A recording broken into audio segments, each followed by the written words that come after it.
Vraiment, j'en tire un bilan super positif. Si je pouvais revenir en arrière, je ne changerais rien, je partirais à Nicosie.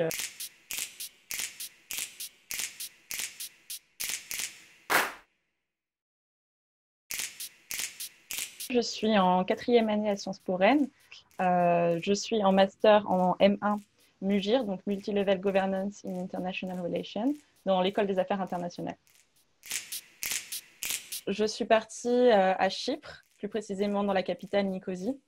Et je suis arrivée en septembre et j'ai dû rentrer en mars, donc je suis restée à peu près un petit peu moins de 7 mois. Non, pour ce qui est l'expérience plus générale de vivre à Chypre, moi, c'est ce qui m'a vraiment plu pendant mon parcours, enfin pendant cette année à l'étranger. Nicosie, j'ai adoré. Chypre, j'ai adoré. Le fait de vivre dans une capitale divisée, enfin une île qui est divisée, qui est coupée en deux, avec au nord la République de Chypre au nord et au sud la République de Chypre.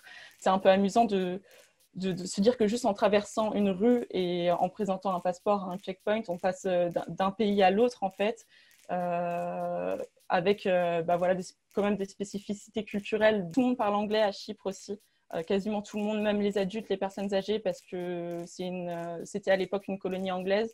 Et finalement, ça a été décolonisé relativement tard, puisque je crois que c'est en 1960 que les Anglais sont partis. Donc, il y a encore énormément de personnes qui parlent très bien anglais à Chypre.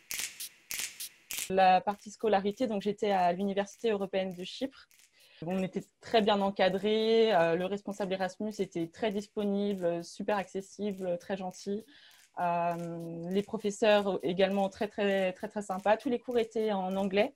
J'avais cette appréhension parce que mon niveau d'anglais, avant de partir à Chypre, m'inquiétait. Je me disais que je n'allais pas pouvoir suivre des cours en anglais. Au final, c'était très facilement compréhensible, aucun souci là-dessus. Maintenant, j'ai été un peu déçue par l'offre de cours sur place. En fait, il s'est avéré que sur place, un certain nombre de cours qui étaient disponibles avant n'étaient plus accessibles aux étudiants Erasmus, soit parce qu'ils étaient dispensés en grec et pas du tout en anglais, soit parce qu'il fallait faire partie d'une filière particulière, par exemple filière de droit pour prendre les cours de sciences politiques, aussi prendre un cours de psychologie. Ça s'est avéré assez intéressant finalement, c'était de la psychologie culturelle et c'est bien, ça fait aussi une ouverture d'esprit sur des matières qu'on n'aurait pas l'occasion d'étudier à l'IEP. Comme j'ai dû partir entre guillemets précipitamment, et ben, il y a plein de choses que je n'ai pas faites parce que je les ai remises à plus tard. Et ben, voilà, aujourd'hui, je regrette de ne pas les avoir faites. Donc vraiment, je conseille de ne pas remettre à demain. Faites le maximum de choses possibles. Tout ce que vous avez envie de faire, faites-le vite.